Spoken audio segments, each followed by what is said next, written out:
د ملګرو ملتونو امنیت شورا د افغانستان د وضعیت په اړه غونډه کوي. په افغانستان کې د ملګرو ملتونو سیاسي استازولي یا یونما وايي ټاکل شوې د دغه سازمان امنیت شورا د افغانستان د وضعیت په اړه غونډه وکړي. دغه ناسته ټاکل شوې سبا د چهارشنبې په ماښام مارچ 2 د قبل 11 نیټې سره برابره ده. د کابل پر مهال د ماښام 30 دقیقې پیل شي. یونما وویلي چې رسنۍ کولی شي یا د ناسته په ژوندۍ بڼه نشر کړي. یونما زیاتوي چې په افغانستان کې د ملګرو ملتونو د سیاسي استازولۍ مشره دیبورا لاینز په یادې غونډې ته د افغانستان د وضعیت په اړه معلومات وړاندې کړي. دا د یوې میاشتې په جریان کې د افغانستان د وضعیت په اړه د ملګرو ملتونو د امنیت شورا دوهمه غونډه ده چې ترسره کیږي. تېره میاشت هم د ملګرو ملتونو امنیت شورا د افغانستان د وضعیت د ارزونې په هدف یوه ناسته رابللې وه چې غړو یې د بشري بحران په ځانګړي ډول د بشري وضعیت او د طالبانو لخوا د محدودیتونو او پخوانیو سرتیرو او ښځینه فعالانو د نیولو په اړه اندېښنې ښودلې وې.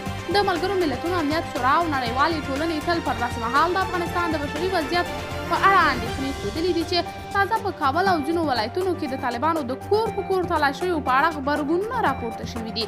د افغانستان لپاره د اروپایي ټولنې سیاسي استازولۍ ویلي چې طالبان باید کور په کور د تالاشۍ عملیات بند کړي. د افغانستان لپاره د اروپایي ټولنې سفیر وان فرانت په یوه ټویټ کې د کور په کور تالاشۍ باندې انتقاد کړی او له طالبانو څخه یې غوښتي دي چې باید ژر تر ژره یې بندې کړي.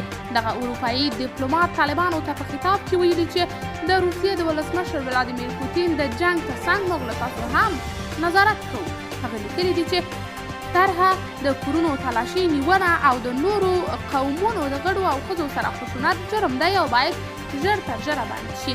د طالبانو حکومت څو ورځې مخکې په کابل او ځینو نورو ولایتونو کې کور په کور تصفیوي عملیات پیل کړي او وایي که اړتیا وه نورو ولایتونو کې به هم دا ډول عملیات وکړي. د طالبانو ویاند ذبیح الله مجاهد وویل چې په دغو عملیاتو کې د داعش 6 غړي او 53 غله نیولي او یو شمېر دولتي وسایط یې ترلاسه کړي دي. قدرمنو لیدونکو، که د دې موضوع په اړه کوم نظر لرئ نو له موږ سره یې په کمنټ کې شریک، ویډیو لایک او چینل سبسکرایب کړئ.